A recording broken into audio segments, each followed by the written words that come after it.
राजधानी दिल्ली में आज सुबह एक ऐसा अग्निकांड हुआ जिसको दोपहर तक आते आते सबको हिला करके रख दिया।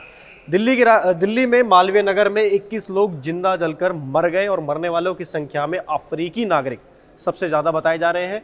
अभिषेक, ये जो पूरा अग्निकांड हुआ है ये दिल्ली के राजधानी दिल्ली के मालवीय नगर में हुआ है और होटल लेमन ग्रीन। बिल्कुल। सबसे पहले तो अभिषेक ये बताया जा रहा है कि लेमन ग्रीन जो होटल है वो 5 मंजिला जो इमारत है उसमें बना हुआ था। और अभिषेक, सबसे पहले ये खबर सामने आ रही है कि ना तो वहां पर इजाजत थी कि इतने ज्यादा कमरे बनाए जाए, मेरे ख्याल से 5 से 6 कमरों की इजाजत थी, लेकिन 25 से ज्यादा जो कमरे उसमें बनाए गए। जी दीपक, ये सबसे बड़ा सिस्टम का फेलियर यहीं से देखा जाता है कि आप सबसे पहले क्लियरेंस कहां से मिली कि आपको 6 कमरों की अगर इजाजत है तो 25 कमरे अगर उसमें बने हैं, होटल के साथ साथ बेड एंड ब्रेकफास्ट के साथ साथ पीजी बनाया हुआ है जिसमें कि दूसरे देश के नागरिक भी रहते थे, हमारे यहाँ के दिल्ली के लोकल लोग भी रहते थे, वहां पर गुजर बसर करते थे। लेकिन अचानक से एक इतना बड़ा हादसा होता है। और दीपक, ये पहली बात नहीं है, दिल्ली में ऐसे कई हादसे हो चुके हैं। उसके बाद सरकार की सिस्टम की आंख खुलती है और उसके बाद देखा जाता है कि क्या क्या समीक्षा की जा सकती है। हालांकि वही स्क्रिप्ट फिर से होती है, वही बातें होती हैं कि कुछ ऑफिसर्स को सस्पेंड कर देंगे, कुछ लोगों को उनकी लाइन हाजिर कर देंगे।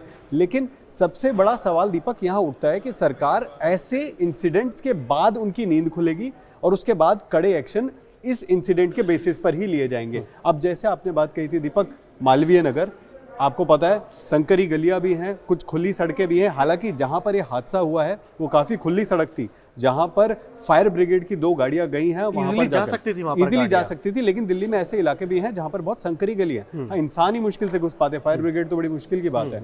तो आपका सवाल बिल्कुल वाजिब है कि 6 कमरे की परमिशन के बाद 25 कमरे वहां पर बनाए गए।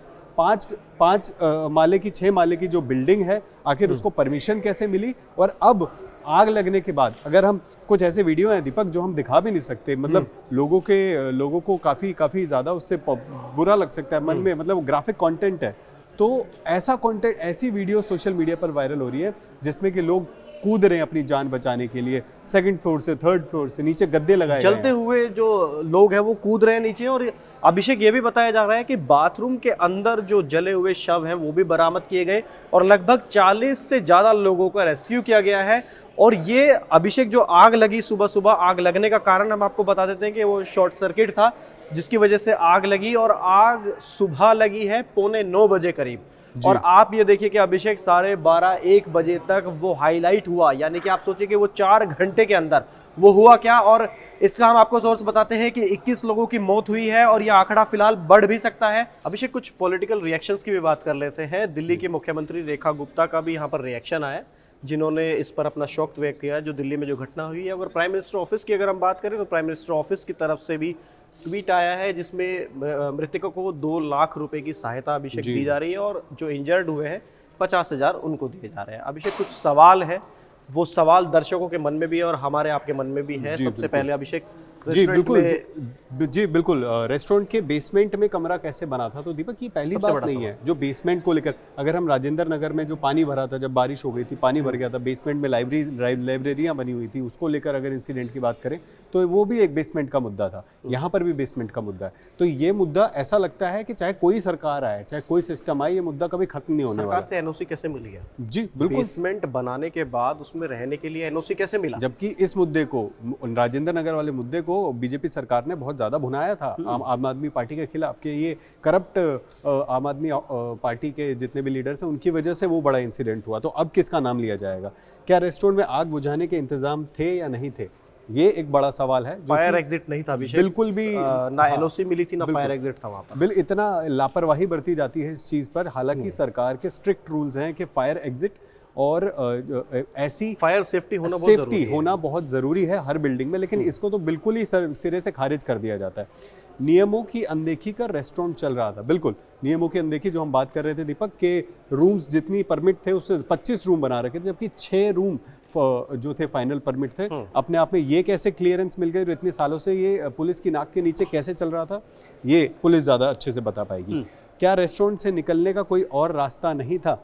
आप देख ही रहे होंगे दीपक, वीडियोस आ रही हैं, खिड़की से कूद रहे हैं लोग। इतनी छोटी सी गलियारा है जहां से लोग बाहर निकल सकते हैं, क्योंकि कंस्ट्रक्शन ओवर कंस्ट्रक्टेड थी, बिल्डिंग ओवर कंस्ट्रक्टेड थी, इसीलिए ना ही कोई ऐसी सीढ़ी है, ना ही कोई एग्जिट पैसेज है जिससे कि अगर ऐसी आग लगने की सिचुएशन आए तो कहीं और से निकला जा सके।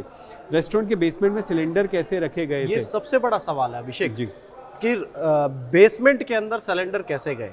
अगर आपके पास फायर सेफ्टी से रिलेटेड अगर कुछ इंतजाम नहीं थे तो फिर आपने बेसमेंट में सिलेंडर कैसे रखे? दीपक, इसका सबसे बड़ा रीज़न मुझे लगता है ये रेस्टोरेंट का होना है, क्योंकि रेस्टोरेंट, जब भी आप रेस्टोरेंट में जाओगे तो ऐसा एक रिजर्व सिलेंडर का हमेशा रखा जाता है, सिलेंडर जो कमर्शियल सिलेंडर्स होते हैं।